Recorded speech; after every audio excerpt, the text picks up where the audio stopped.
श्रीमद कुंज विहारिणे नमः। श्री स्वामी हरिदास विजय तीर्थराम। महाभारत का युद्ध समाप्त हो गया था। धर्मराज युधिष्ठिर एक छत्र सम्राट हो गए। भगवान श्री कृष्णचंद्र की सम्मति से रानी द्रौपदी तथा अपने भाइयों के साथ वे युद्ध भूमि में शरशैया पर पड़े प्राण त्याग के लिए सूर्य के उत्तरायण होने की प्रतीक्षा करते परम धर्मज्ञ भीष्म पितामह के समीप आए।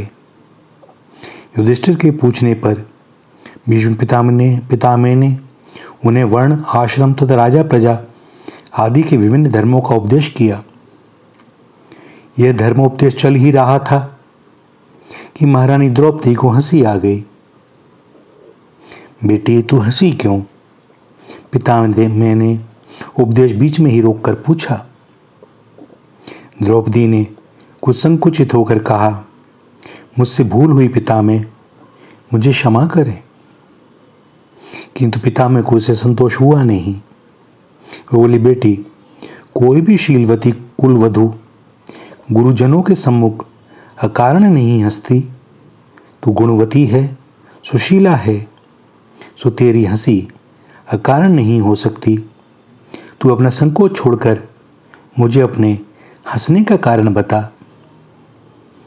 हाथ जोड़कर द्रौपदी ने कहा, दादाजी, यह बहुत ही अभद्रता की बात है, किंतु यदि आप आज्ञा देते हैं तो मुझे कहनी पड़ेगी, क्योंकि आपकी आज्ञा मैं टाल नहीं सकती।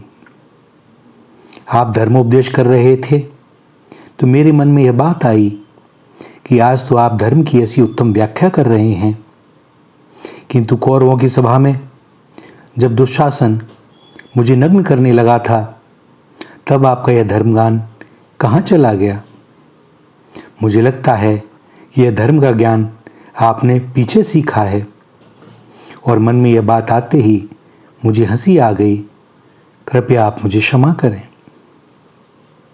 भीष्म पितामह मुस्कुरा दिए और बड़ी शांतिपूर्वक बोले, बेटी, इसमें क्षमा करने की कोई बात नहीं।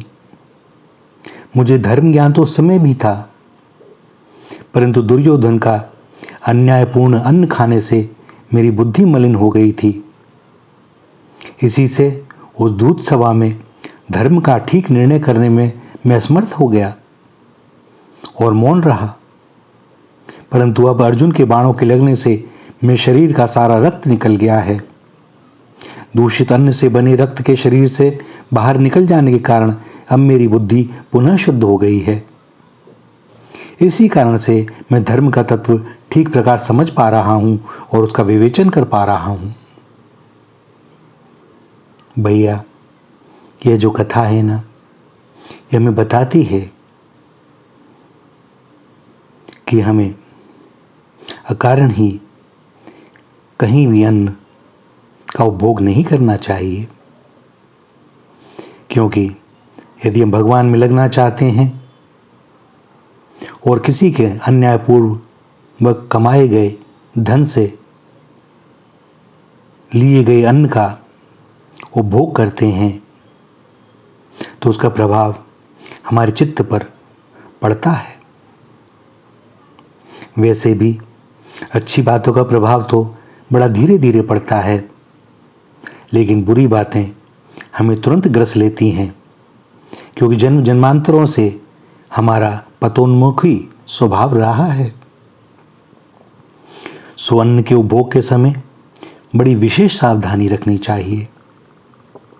न्यायपूर्वक कमाए गए अन्न का ही उपभोग करने से भगवत प्राप्ति का मार्ग खुलता है और तभी धर्म की बातें समझ में आती हैं, अपने आचरण में उतरती हैं, और जब आचरण में उतरती हैं तभी उसका उपदेश किया जा सकता है।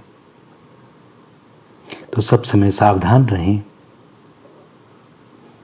यह बात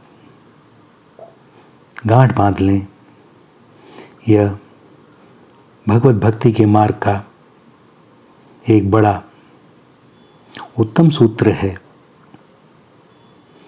इसका पालन करें और देखेंगे कि इसका बहुत बड़ा प्रभाव पड़ता है। श्री राधा, श्री राधा, श्री राधा।